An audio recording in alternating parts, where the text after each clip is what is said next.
L'idée de vivre dans un monde qui paraît idyllique, de vous lever chaque matin à côté de votre femme, de partir travailler en faisant une blague aux voisins, de retrouver votre meilleur ami pour boire des bières, puis de recommencer tout ça à peu de choses près, cette même journée inlassablement et éternellement. Ça vous fait pas flipper ça? On prend donc tout de suite 2 places pour le Truman Show, ambiance caméra dissimulée derrière le miroir et voyage utopique aux îles Fidji.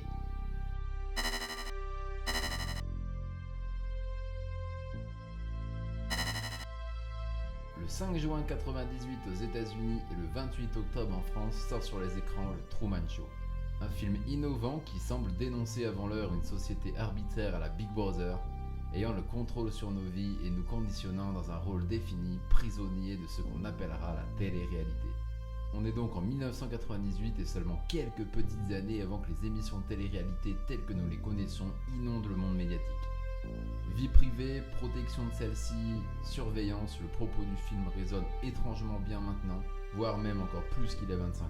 À l'heure où l'ambivalence des réseaux sociaux et de l'IA questionne le monde plus que jamais, je trouve ça hyper intéressant de se replonger dans ce film qui questionne sur l'artifice du réel, sur le voyeurisme dont l'humain fait preuve, pourquoi observer quelqu'un à son insu peut être addictif ou même excitant pour certains, et qu'est-ce que cela fait ressortir chez nous. Tout le long du film, vous vous souviendrez toutes et tous de ces spectateurs qu'on suit et qui ont eux-mêmes du merchandising de Truman chez eux. Tout ça paraît en fait être une vision du divertissement poussée à son extrémisme. C'est comme quelqu'un qui devient trop intoxiqué par celui-ci au point d'en oublier sa propre vie et de vivre celle de Truman, celle d'un autre. Ça fait en quelque sorte rentrer les spectateurs dans une matrice dont ils deviennent les acteurs, comble qui inverse la machine. Car sans audience, pas de show, comme on le voit bien dans le film, avec la peur de déconnecter le live de la vie de Truman pendant la moindre seconde. Mais c'est aussi cette idée de conspiration de l'homme derrière le rideau qui manigance et tire les fils de ses marionnettes pour proposer un spectacle à ses fans addicts. Le scénariste Andrew Niccol a déclaré d'ailleurs que son idée de concept devenait aussi de notre rapport au monde quand on est enfant. En fait, il explique dans les colonnes des The Independent: « Je pense que tout le monde remet en question l'authenticité de sa vie à certains moments.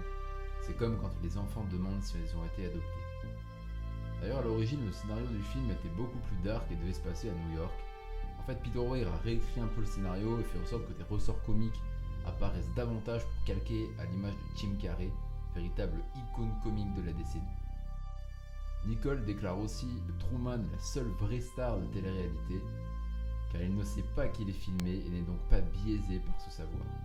Il y a quelques mois, il le repassait au ciné à côté de chez moi, au Pâté, et j'y suis allé et c'était une expérience assez folle. J'avais oublié la puissance et la musique de la scène de fin. La salle entière a applaudi. Je me suis dit, quand tu fais un film en 98 et que 25 ans après, tu crées cette émotion, tu conserves cette force en fait dans ce que tu racontes, franchement chapeau.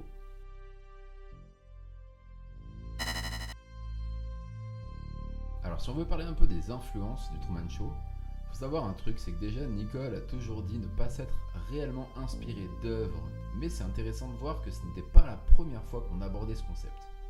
The Secret Cinema de Paul Bartel, sorti en 1966, où la vie d'une femme est filmée 24 heures sur 24 sans qu'elle le sache, tout comme 2 épisodes de la Twilight Zone, sortis respectivement en 1960 et 1989, avec un petit peu la même idée.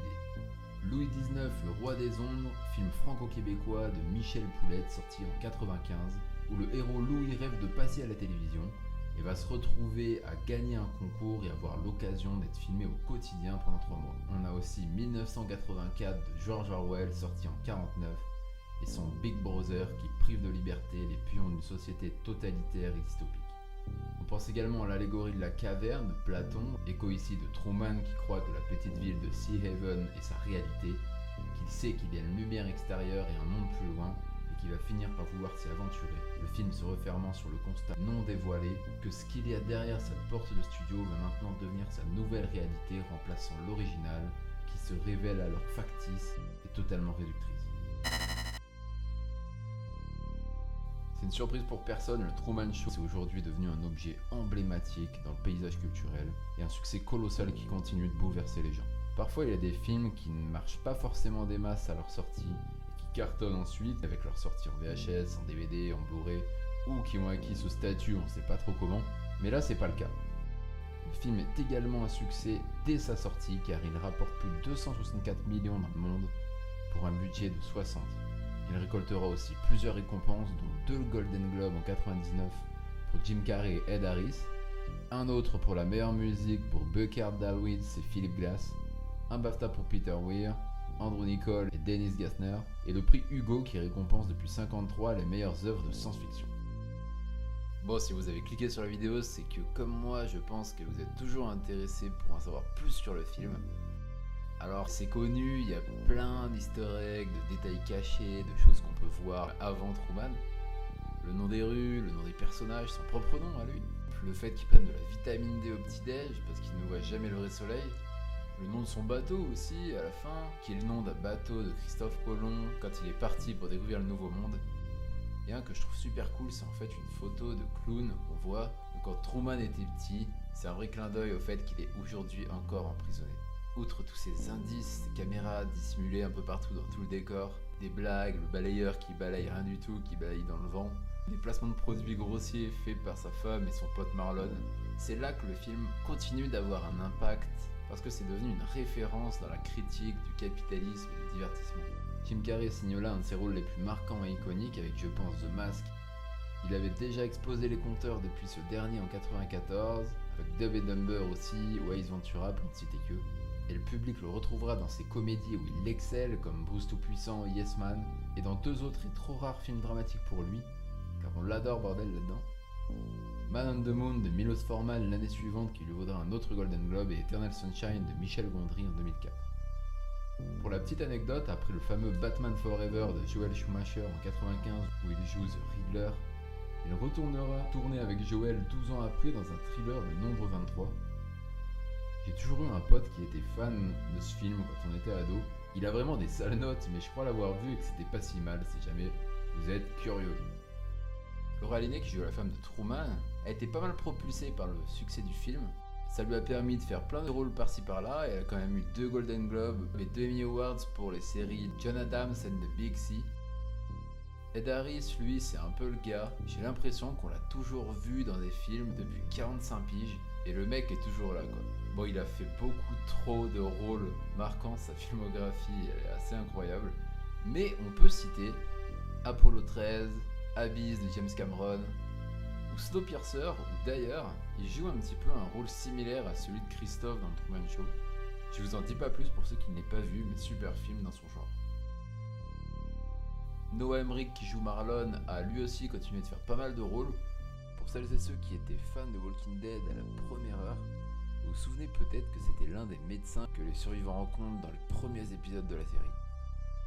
Natasha McElhone, elle a un peu la même trajectoire, c'est-à-dire que comme Noah Emmerich, elle a percé grâce à 1 ou 2 films avant 98, et le succès du Truman Show lui a permis d'avoir plein de rôles et d'opportunités assez cool par la suite.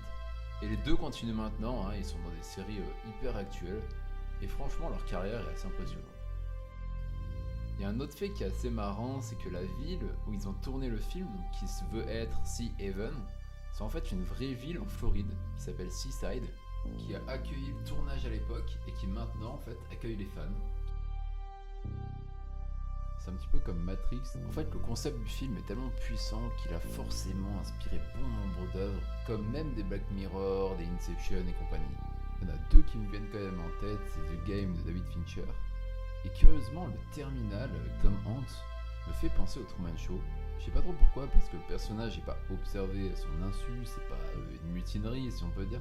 C'est peut-être que le fait que on sait pas trop si Tom Hanks s'en rend compte qu'il devient un petit peu la star de l'aéroport, un petit peu un phénomène que tout le monde observe, puis le film est du coup à huis clos. Il y a un côté un peu similaire au principe du Truman Show, je trouve. Bref, le film a aussi donné son nom au syndrome Truman inventé par le psychiatre Joel Gold, dont le premier cas est apparu en 2003. C'était un homme qui croyait que toute sa famille était en fait des acteurs. Et forcément, le film a été globalement précurseur de l'explosion de la télé-réalité d'enfermement. Le Truman Show, c'est globalement un chef-d'œuvre, on peut le dire, n'ayons pas peur des mots. Et c'est aussi en quelque sorte une prophétie de ce qu'allait devenir le divertissement dans notre monde actuel. Le film brise le 4e mur et semble s'adresser à nous comme un miroir qu'il nous faudrait briser pour le traverser et le comprendre.